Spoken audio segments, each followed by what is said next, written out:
Good afternoon. It's Friday, the 5th of April, 2024, just after 1 o'clock. Welcome to UK Column News.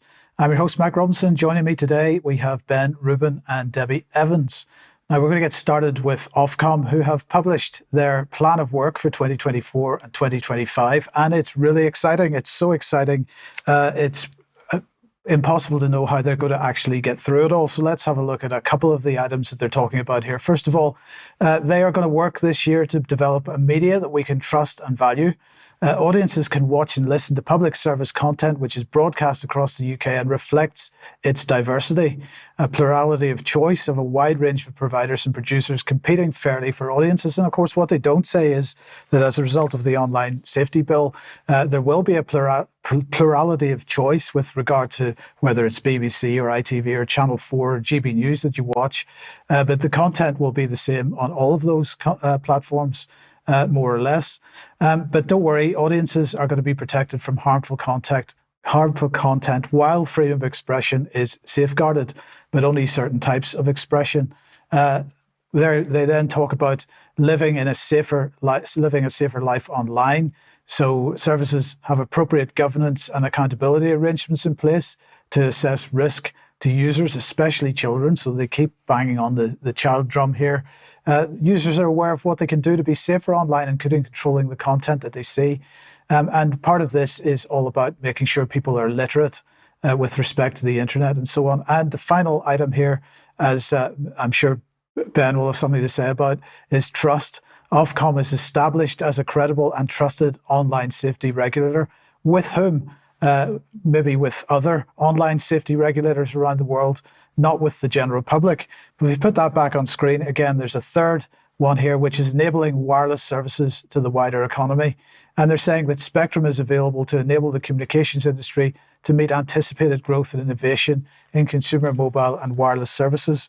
And this is, they're talking about here, millimeter wave technology, which still hasn't been rolled out in the UK yet, but they want to roll out very, very quickly. And as we mentioned a couple of weeks ago, they will be running an auction in order to auction off the spectrum to the various companies that are involved in providing mobile services in the UK.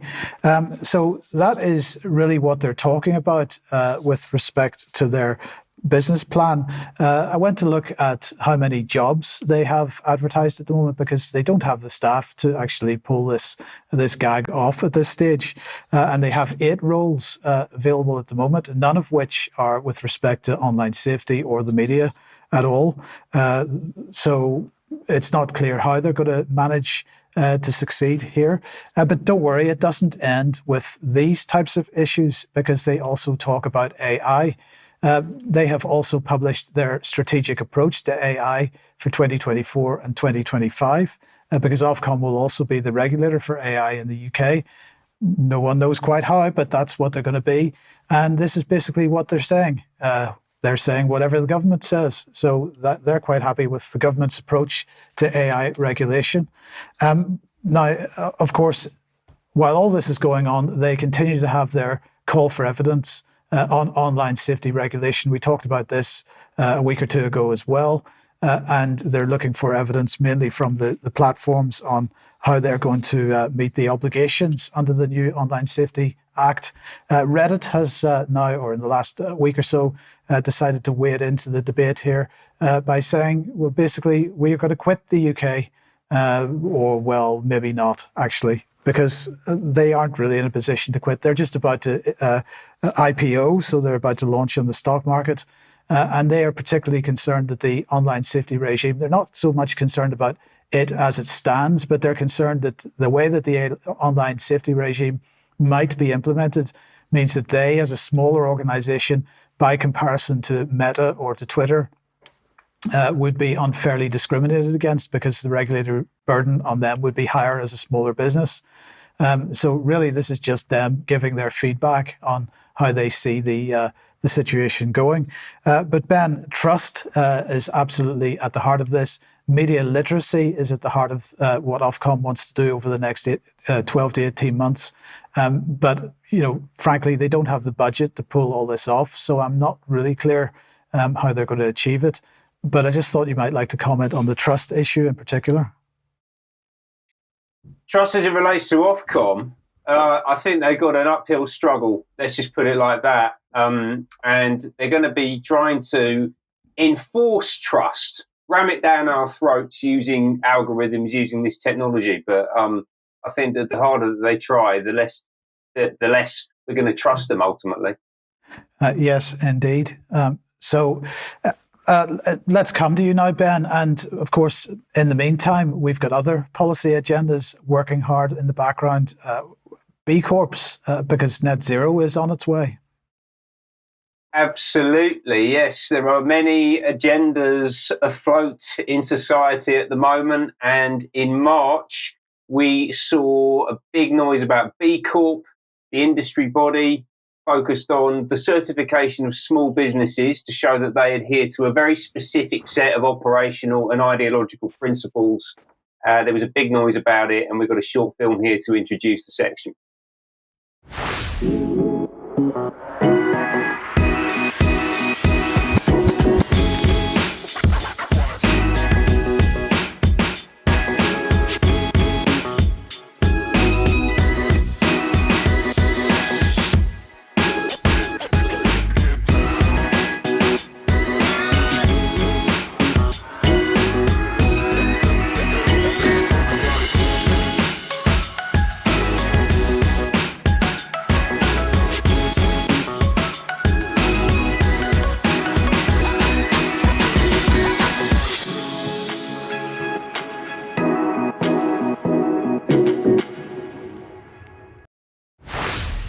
Was that a common purpose they want to see fueled, Ben? I think it might be, yeah, absolutely. Yeah, how funky, how cool, how exciting. Like, everyone can get on board with it. No more business as usual. Companies are for the people and the planet, not just for profit. Brighter, bolder, better. It's a bit like Build Back Better, isn't it? And actually, this stuff comes from the same place. It's basically a way of disseminating ESG, SDG, all that kind of stuff out into the economic system. They're pretty well established now. It's been going for around 15 years, and they are well established in the UK. It's one of the most developed markets for them, actually. They've got this handy little map that they put together, which lists 1,865 companies all around the country, yeah, full national spread. And they're aggressively expanding their membership. It's what B Corp Month was all about this March. So they've been up in Manchester. They created a mural with the names of lots of different B Corps. People very excited about that. They've also been in Liverpool and also all across the north of England, actually. Big focus on the north this year for B Corp Month. So you can see this outdoor ad on the side of an HSBC in Liverpool.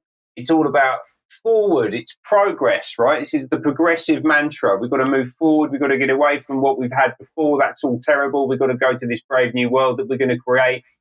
They got glowing coverage all over the progressive press, as you can imagine. The Guardian have been talking about it. Also, the big issue here gave them a really good write-up. Unsurprisingly, given that this was actually written by the guy that runs B Corp in the UK. It's what they call native advertising, by the way, and that was paid for by giffgaff, who is a B Corp. giffgaff, the mobile phone network operator. They produced this funky little B to Z of B Corps. You get it? Quite cool, yeah. A little creative idea there. Build the story. Waitrose got in on the act, right? I mean, this is absolutely everywhere. It's inescapable. Yeah, outdoor, in the press, in stores. So Waitrose have put over prime promotional space to push B Corps in their stores, really ramming the message home for Middle England. They also did this big national survey to explore awareness of B Corp certification across the country. Apparently, it's all great news because 58% of people said that business certification helps them make decisions about where to spend their money. So that's a good statistic for B Corp. People value this kind of thing, but there's still some work to do. Only 38% of UK consumers know what an actual B Corp is, as opposed to just more broadly understanding business certification. So it's not quite a household name yet, but they're getting pretty close, to be honest with you. There's a lot of energy going into this. And there's a lot of companies out there who are very, very proud to stand up and talk about being part of the movement, right? It's a real badge of honor for the people that are involved in it. So they put it all over their brand, all over their product, all over their websites. And that's actually a lot of how the route to finding out about this stuff for people. People are genuinely view them quite favorably. So over the last 6 months, 71 respondents agreed that the B Corp certification is having a positive impact. Sorry, Ben. Sorry to interrupt. Just to say that 71% of respondents. Yes, so 71% of the people involved in the survey said that they thought the B Corp that knew about what B Corp was said that they thought B Corp was having a positive impact. So broadly speaking, people think that it's a positive thing. Like, they've done a very good job of PRing themselves and building awareness and consensus around this. And actually, it goes beyond just this as being a kind of social movement, which is how it's positioned. And there's actually some quite significant statistics coming out of their survey saying that people would like the government to introduce new measures to encourage all businesses to behave like B Corps. They want to regulate for this. They're actually actively promoting that. So there's this thing called the Better Business Act that they've introduced, and the B Corp is basically standing directly behind. They don't call it B Corp, but they're actively involved in this. They want to change UK legislation to ensure every company in the UK aligns the interests of shareholders with those of wider society and the environment. But Debi, you'll recognise a lot of this language. It's all very much linked into what's happening with Terra Carta and that whole agenda. They've actually been updating. They've been really busy, right? Like, all this promotional stuff. They've also been looking at their core certification as well, which they've updated over the past 18 months. They've introduced a whole bunch of additional requirements. They've made it even more rigorous and even more difficult to achieve certification. And I actually sat on a call about 10 days ago now with between B Corp and an organisation called Futurist. And what they've been doing, as well as adapting and extending the certification, they've been building a digital platform that will contain this. And they've taken the 600 pages of documentation, right? It's a 600-page application that you have to go through. So there's a really serious amount of work and a serious number of things that have to be complied with in order to become a B Corp. And they've turned this into a digital platform, and they're using artificial intelligence to translate it into all of the different languages that would be required to disseminate this stuff globally. There's a really interesting use case, an example of AI being used to disseminate and coordinate global policy from Western nations. B Corp started in the US, it's heavily present in the UK, out to an international audience in all those different countries and markets around the world. Right? This is a really significant thing. They've also updated, again, as I said, really busy, updated their global leadership team. They've introduced new board roles for a gentleman called Andrew Cassoy, a lady called Katie Hill, another lady called Janine Rio. I'm going to focus just on Andrew Cassoy, actually. He's a really interesting fella. He was one of the original founders of the B Corp movement. He was also very excited to be invited to become a participant in a Rockefeller Foundation Bellagio Center of Residence that he is going to be participating in this year. So this is obviously all linked into Rockefeller. And we can get a bit more insight into Mr. Cassoy's views on things from this short clip from a recent event that he spoke at in Paris. The objective was never to build an empire of certified B corporations. The objective was to build a community of leaders. And in building a community of leaders, that they could work together collectively as part of a larger stakeholder capitalism movement to change the narrative about the purpose of business, and then to exercise their collective power. And I know in our community, sometimes the word power is kind of a bad word, but I think it's critical that these businesses come together to exercise their collective power to demand change to the rules of the game, to demand that someday all businesses behave like B Corps. That's quite a profound set of things that he said there, right? This is the guy that helped to found the movement. It's just been put into a global position on the global board. He used the phrase stakeholder capitalism straight out of the Klaus Schwab playbook. He talked about power, collective power, organizing in order to transform the system, to make it more amenable to their agenda, and pushing towards a day where all businesses behave like B Corps. Yeah, and the platforms they're building, the technology they're building would help facilitate this. Just to land on one specific example, I think it's a nice way to tie it up at the end here. Let's have a little look at Arlo Brady, who is the chief executive of Freud Communications, talking about his thoughts on the B Corp movement as a B Corp certified organization. Hi, my name's Arlo Brady and I'm the CEO of Freud Communications. Becoming a B Corp was a really easy decision for us to make as a company. At Freud's, we put purpose and impact at the heart of all of our work. And in 2023 alone, we donated more than £2 million worth of pro bono support to causes globally that are aligned with the global goals. We were one of the first at-scale PR agencies to achieve this accolade, and I'm immensely proud of our achievement and the continuing improvement that we're demonstrating as we recertify with an improved score of 90.6. Our B Corp report is launching today, and hopefully this will give you an insight into what life at Freud's as a proud B Corp is all about. For us at Freud's, it's about love and work, and if you like what you read, please do come and join us. So Freud's part of the movement, very excited about it. Did you notice? Regular viewers will remember the tapestry from Gold's house in Davos. That sits on the walls of the Freud's office in London, apparently, according to that video. Isn't that interesting? They seem to be right at the heart of a whole lot of different stuff, Freud's Communications. And actually, if we couldn't make it any more clear where this B Corp movement is coming from and what it's directed towards, Gold's house have actually done it for us. They say here in this post from just a couple of days ago that B Corp standards and the global goals are intertwined and orientated towards the same vision. They are effectively doing the same thing.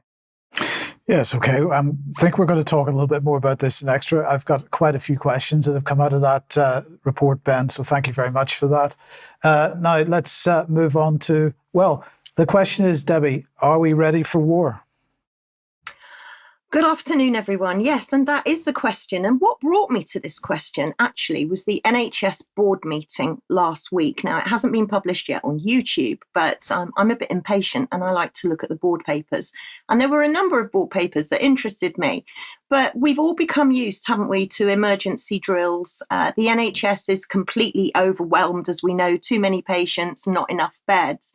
Are we ready for war? And earlier on this year, Brian featured this report, UK Parliament Ready for War, with a big question mark. And in the next slide, you'll see that the report was formalised at the House of Commons Defence Committee. It was formalised 2023-2024, just this year.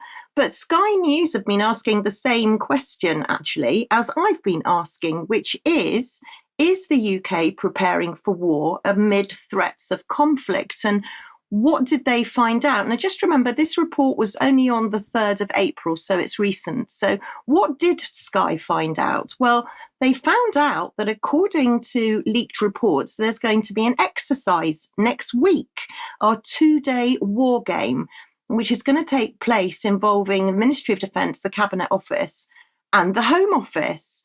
And if we go on a little bit further into their report, we can see that Keith Deer, who's a former intelligence officer and advisor to Boris Johnson, actually says the problem is there is no plan.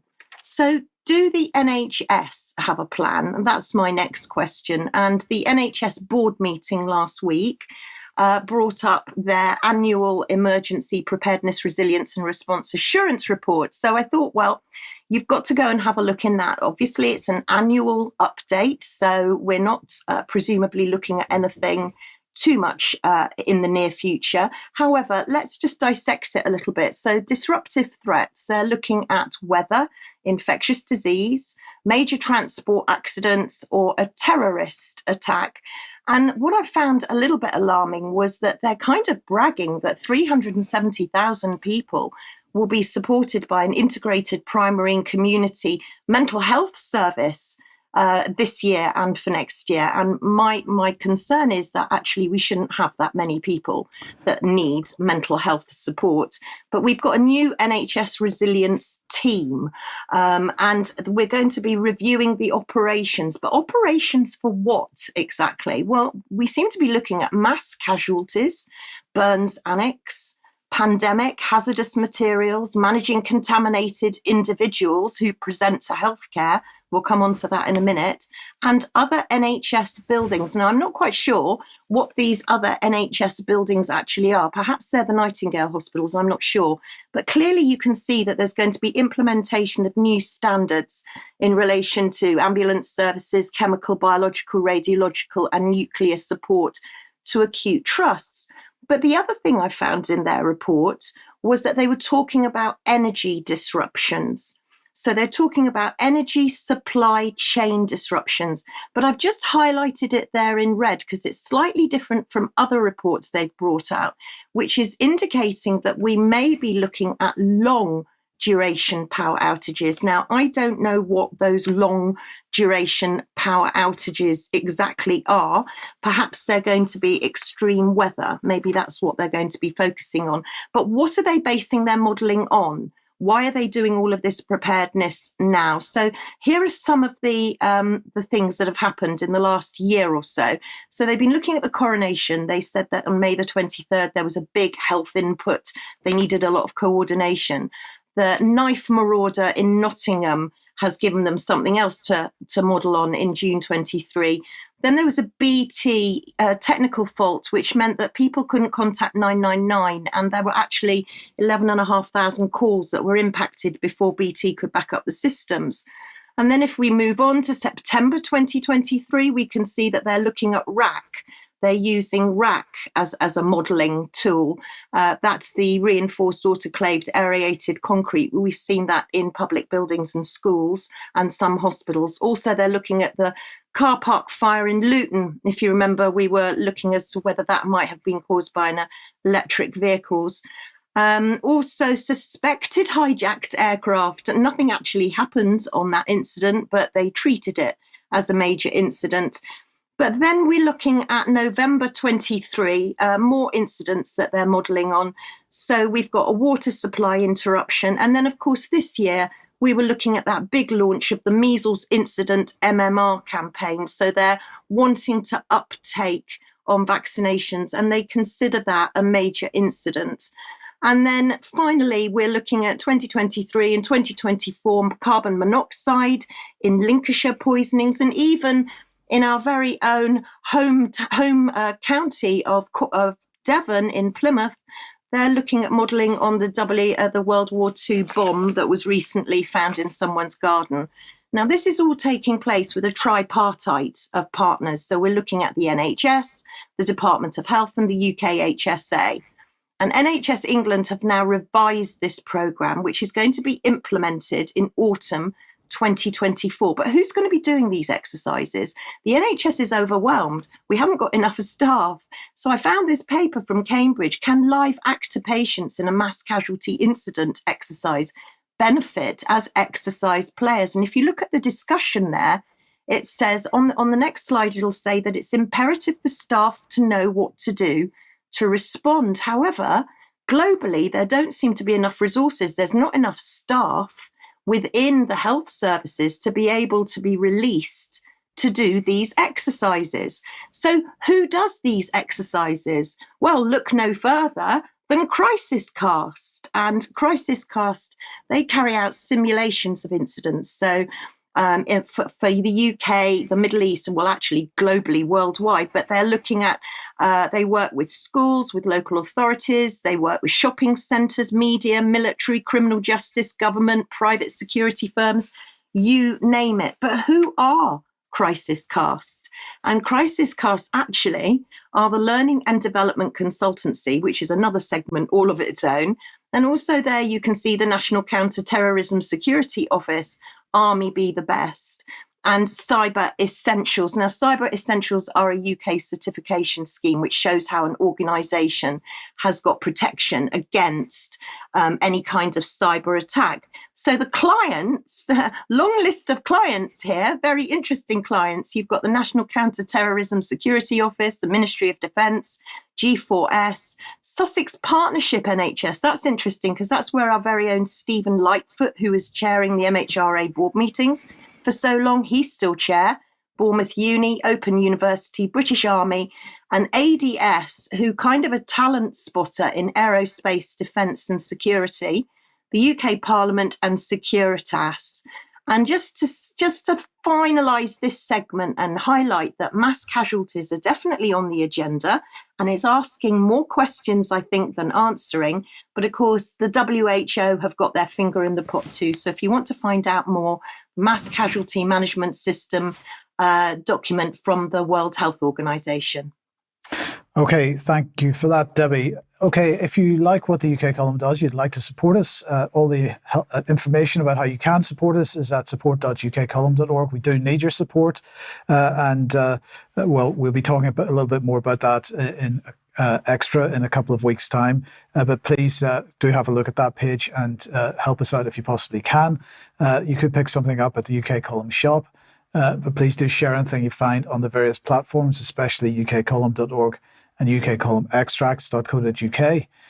Now, yesterday, Charles was interviewing Sir Julian Rose. That is up on the UK Column website now.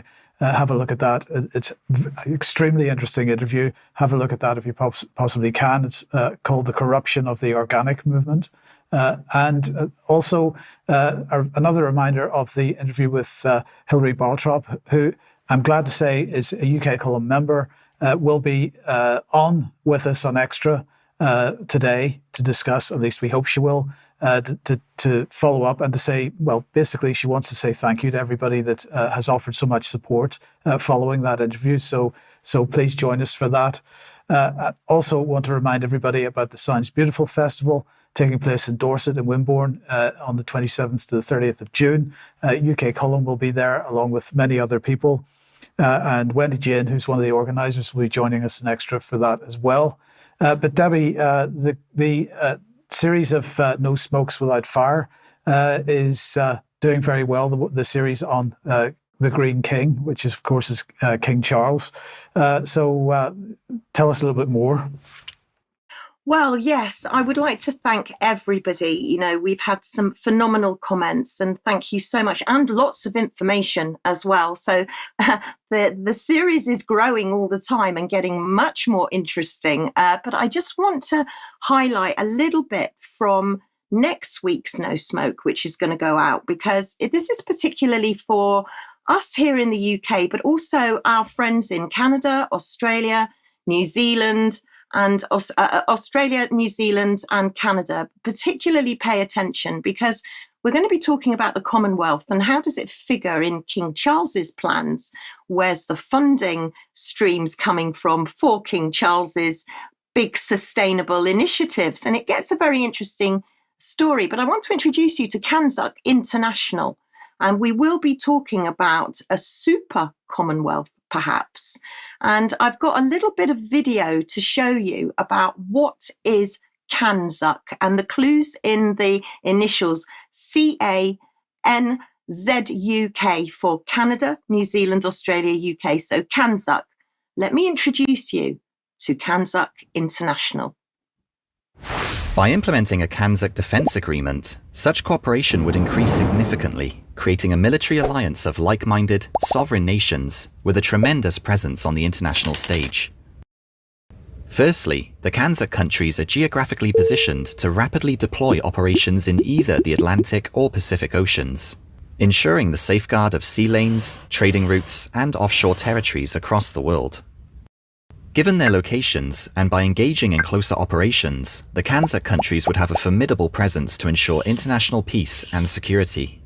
And with a combined military budget of over $110 billion, it would be the third largest military power in the world, larger than Russia or any of the EU countries. Secondly, As Canada, Australia, New Zealand and the UK collaborate together as part of the already existing Five Eyes Intelligence Alliance, the implementation of a CANZUK defence agreement would ensure the effective development of signals, military and human intelligence, advancing public safety and national security across the 4 countries. Not to mention, with authoritarian governments across the world seeking greater power and influence, a CANZUK defence alliance would provide a united front in deterring hostile military actions, preventing adversarial action via air, land or sea, and eliminating threats of war, cyber attacks and terrorism. Finally, with the United Kingdom occupying a permanent seat on the United Nations Security Council, a CANZUK military and defence alliance would afford Canada, Australia and New Zealand representation on this council, providing a stronger, unified voice for these countries and ensuring mutual values of peace and democracy are advocated in all future discussions. So there's CANZUK International. I can see probably, Mike, there, you've got a comment. Well, I was wetting myself all the way through that, I have to say, Debbie. I mean, someday we do need to accidentally leave the microphones on while some of that stuff's playing out so that people can get an impression of what we're saying behind the scenes, because that was just ridiculous. Of course, if the only measure of your defence capability is the size of your defence budget, and of course our defence budget is larger than Russia's, and yet our capability is significantly smaller than Russia's, the irony in that statement there just had me in stitches. Yeah, I don't. We have to also consider and put that alongside AUKUS, of course, which brings the United States into the picture as well, and we shouldn't forget that. So, okay, thank you for that, Debbie. Now let's move on, Ben. And well, are we powering decisions that shape the world? Someone's powering decisions that shape the world, or they're certainly attempting to, but actually it looks like there's been a bit of backlash, which is what I'm going to talk about. So we're going to dig into the progressive liberal agenda, a big part of which involves putting women, aren't they wonderful, into positions of power and authority all around the system. I'm going to talk about that in the context of some work done by this organisation. It's called Varian. I introduced them back in January. They were formerly called Kantar Public. And they're a big global communications consulting firm, formerly owned by WPP, which is the biggest international advertising group. And they were bought from WPP in a private equity deal last year by the old Lehman Brothers private equity business, actually. Remember them from the financial crisis? So great bunch of people here. They have a global public policy and communications business. And that, as Mike introduced them, they describe themselves as powering decisions that shape the world. And that includes, using it from their own literature, creative execution of behavioural change campaigns. Yeah, so this is a propaganda outfit, essentially, working with global governance and NGOs. And this female agenda is right at the heart of it. We're going to talk about that in the context of a partnership that they've established with this organisation, the Rejkjavík Global Forum, whose express purpose is to put what they call trailblazing women leaders and their allies into positions of power to help more women attain and retain power. This word gets used again and again in this ecosystem. That's all they ever talk about, as far as I can tell. So these two organizations have created a joint report. It's called the Rejkjavík Index for Leadership. It's about exploring attitudes towards female leaders. It's a big survey that they've run across 13 nations, the G7, the Nordics, Holland. They've had 13,000 respondents. And basically they asked all of the respondents whether men or women were more suited to leadership roles in a range of different industries and other parts of society. And basically, if you get to 100, then you're perfect and you think everyone should be equal and are equal.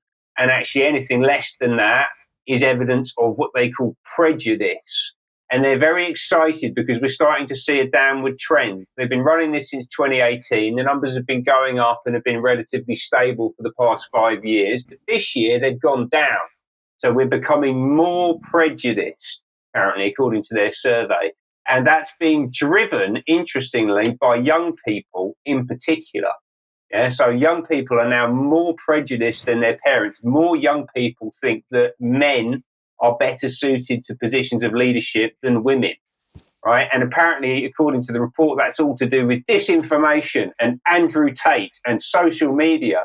But interestingly, it's actually young women as well as young men who are saying this. Yeah, it's not just a male thing.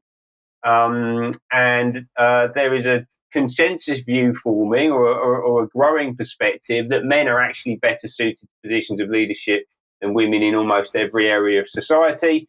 This is obviously extraordinarily bad news for Varian and Rejkjavík Global Forum, because as they say in the report, amazing statement for them to make it, our explicit goal is a world in which the Rejkjavík index score of 100 is the norm.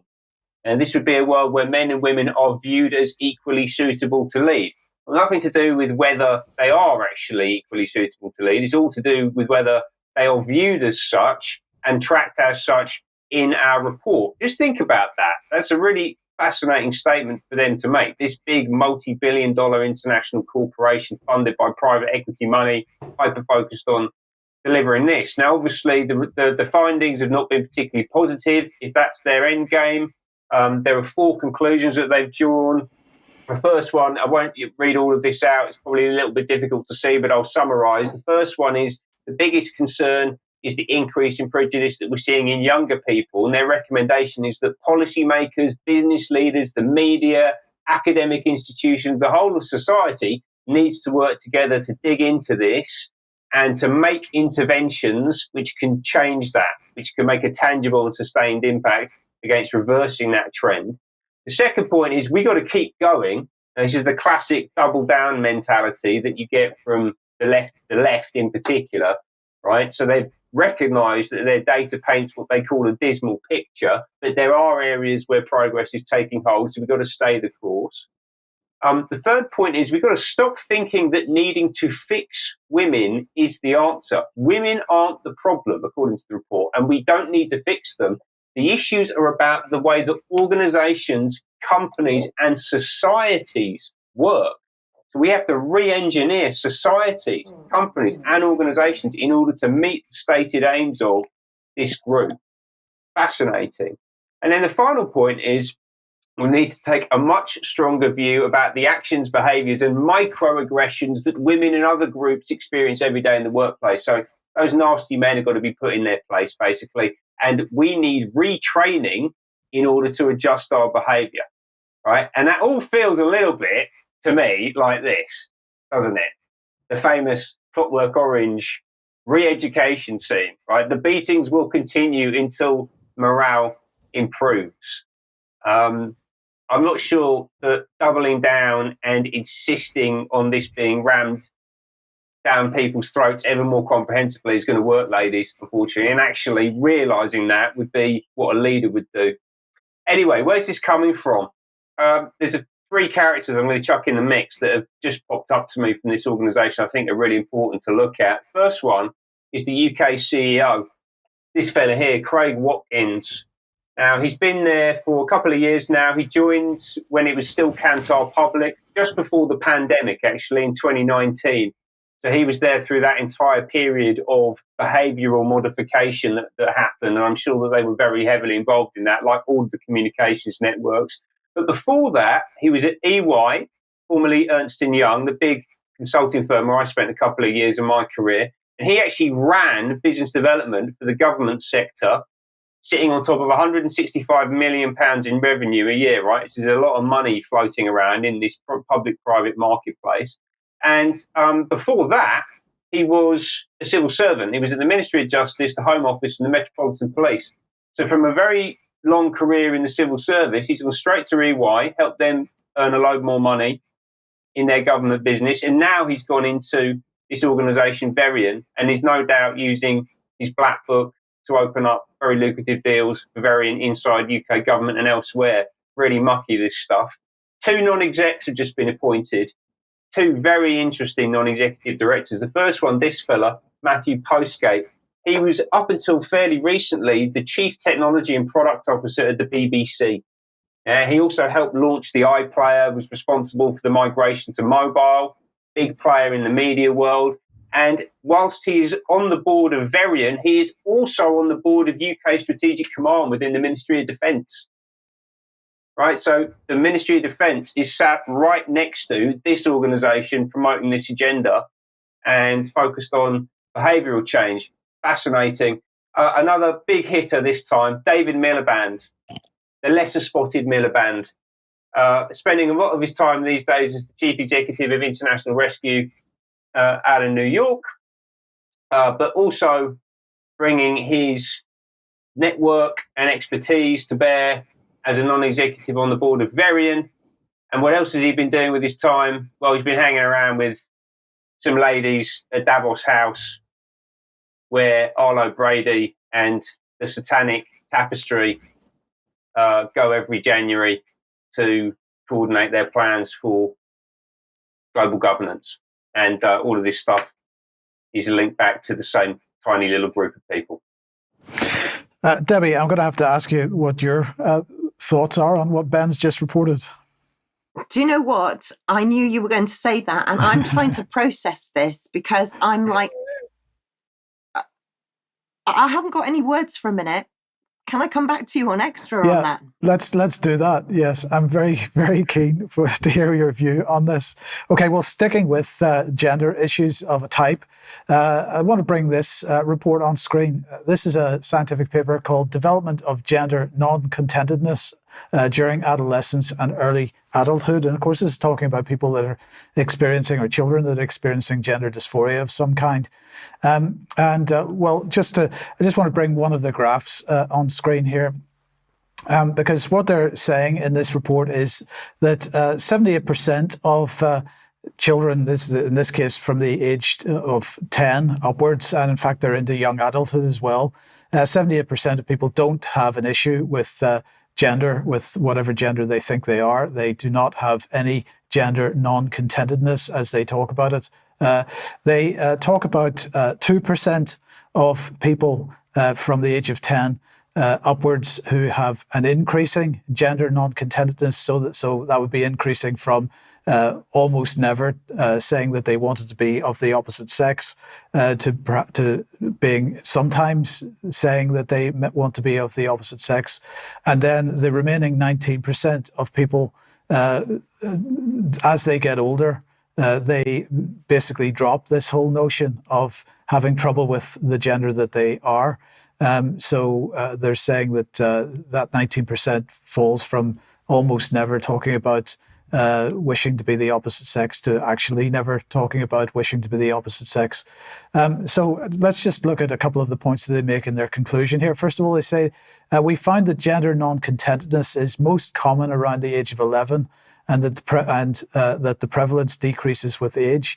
And of course, the thing that's of particular concern is how children from the age of 11 in particular are targeted with, we can help you if you have these problems. And the problems that they have are effectively encouraged in their schools and other places.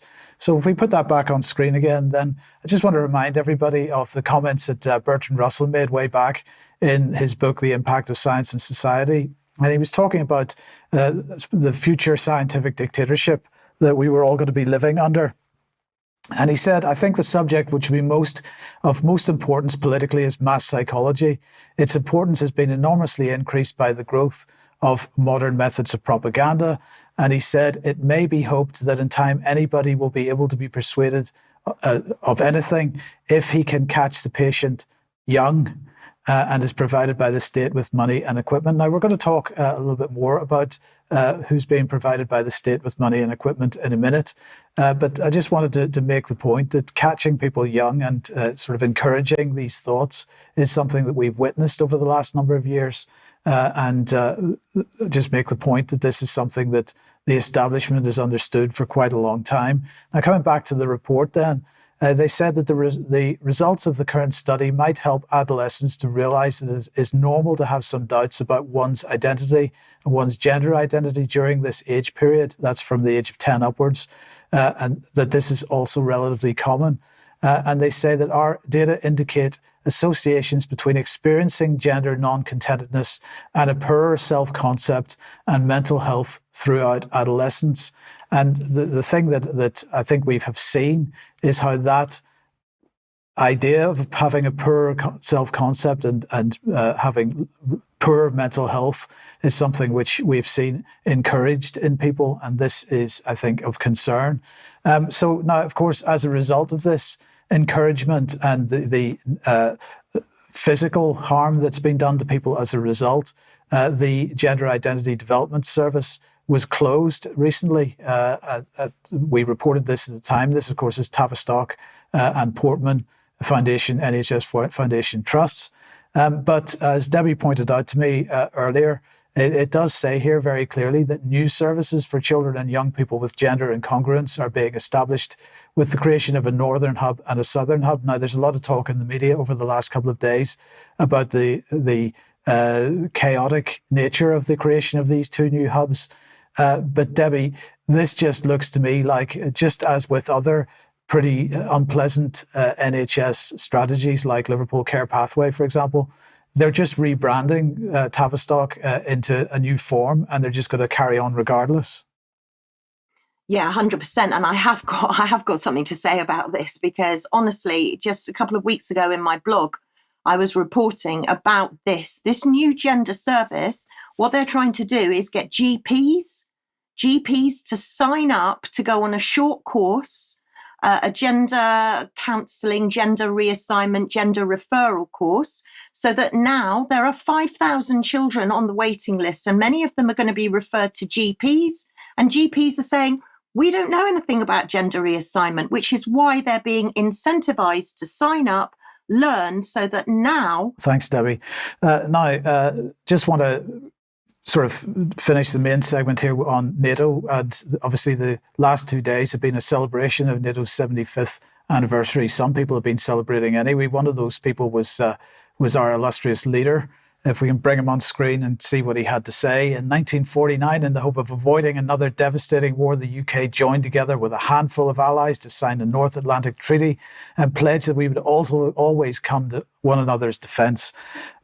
This anniversary is the moment to renew our historic pledge to this alliance and say that no matter who tests us, we will not waver. Now, I think we've touched on the question of whether we are actually in a position to fight any kind of war or not earlier in the programme. But the point is that obviously 2 days of foreign minister meetings in Brussels, all about how they would support Ukraine and so on over the last 2 days. And one of the things that they have wanted to do is to move the running of the support for Ukraine into NATO itself. And the United States isn't quite so happy about that. So let's just bring Mr. Blinken on screen as he explains. Every country represented here at NATO remains rock solid. We will do everything that we can. Allies will do everything that they can to ensure that Ukraine has what it needs to continue to deal with Russia's ongoing aggression. Ukraine will become a member of NATO. Our purpose at the summit is to help build a bridge to that membership.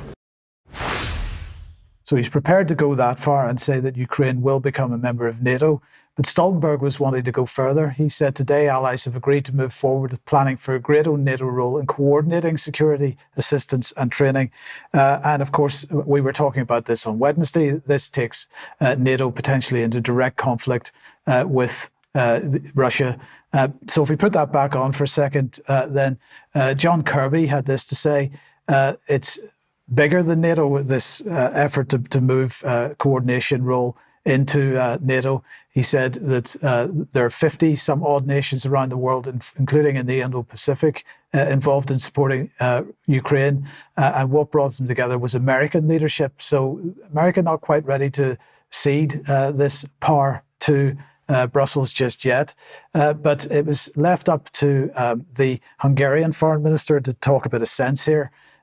He said that now proposals will be put forward which unfortunately carry the threat of NATO crossing red lines, and NATO may be closer to this war than ever before. So some dissent from within Europe, some dissent from the United States, but Stoltenberg and the EU sort of elites very much wanting to see NATO taking a much more hands-on role with the whole Ukraine conflict.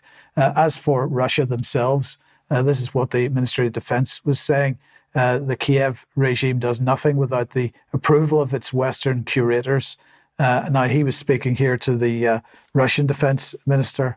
They were speaking to the Russian defense minister, and they were really wanting to reinforce the point with respect to the French, talking about putting boots on the ground in Ukraine, that they trust that French special services were not involved in any of the recent events around Ukraine, and particularly with respect to the business in the terrorist attack in Moscow. So anyway, the last 2 days in Brussels have been not quite as united as they were hoping for, perhaps. But we've all got to applaud 75 years of NATO, because goodness knows we would be in a much less safe place if it weren't for that organisation. Wouldn't we, Ben? Now, another organisation that makes us extremely safe, of course, is the City of London. So let's just end with this.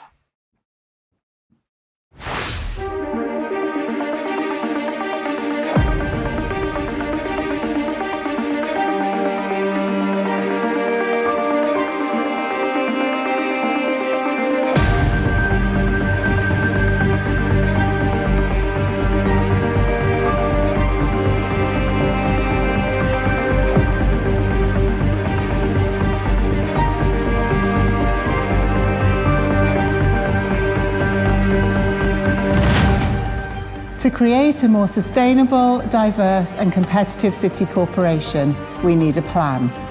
And to deliver that plan, we need our people to grow. And that is why we have our new corporate plan and our first new people strategy, which are intrinsically linked, to guide what we do, how we do it, and why we do it, whilst putting our most important asset, you, our people, at the heart of all we do. Thousands of you have engaged in developing these essential pieces of work by which the City Corporation will live and breathe. And because of this, we now have the strongest possible foundations on which to build our future success and support our staff to unleash their potential. Changing the City Corporation starts with changing our culture. And through these initiatives, the corporation will become a place where all have the confidence to try new things, voice new ideas, and embrace new goals. And where we empower each other to be our brilliant best, to be a world-class organisation where better never stops. Where we can disagree agreeably and be committed to positive challenge, learning all the way. Through collaboration, through culture, through creativity, through our 5-year corporate plan and the new people strategy that you have helped shape, our powerful good will be unstoppable in the City, London, the UK and beyond. So thanks to all of you, each and every one of you, and here's to our fantastic 5 years ahead and beyond. So Ben, tell us about this 5-year corporate plan, because the music was rising. Right, yeah. City of London, the movie. The 5-year plan, I mean, the main thing that jumped out at me about this is like this is the end point of DEI, right? So diversity, equity, inclusion, you know, they used all the buzzwords in there. But you see this a lot at the moment. It's been going on for a few years, but I thought this was like the absolute zenith of this whole thing, right? Because you've got the City of London, it's the belly of the beast. It's the centre of a global network of corruption that's existed for centuries. And what are they doing? They're coming out with a propaganda film with, let's be honest, some ethnically diverse people and some women. They saved all the white men to the end. They got a new chief executive who is who would probably describe himself as a black man. I don't like using this terminology, right? But unfortunately, we ventured into this territory, so we're going to have to talk about it a little bit. And this is now being used as a way of burnishing the reputation of this institution. It shouldn't exist, right? But it's issuing a 5-year plan, it's talking about a sustainable future, and yeah, I just think it's an incredibly cynical piece of communication from them, given what we know they're up to. Well, indeed. Maybe we'll have a little bit more about that next week, but Stalin would be proud. Anyway, we should leave it there for today. I'm going to say thank you very much to Ben and Debbie for joining me, and thank you all for watching. We will be back in a few minutes for some extra with, as I say, a couple of special guests. We'll see you there. But if you're not a UK Column member and you can't join us for that, Have a great weekend. We'll see you on Monday at 1 p.m. as usual. Bye-bye.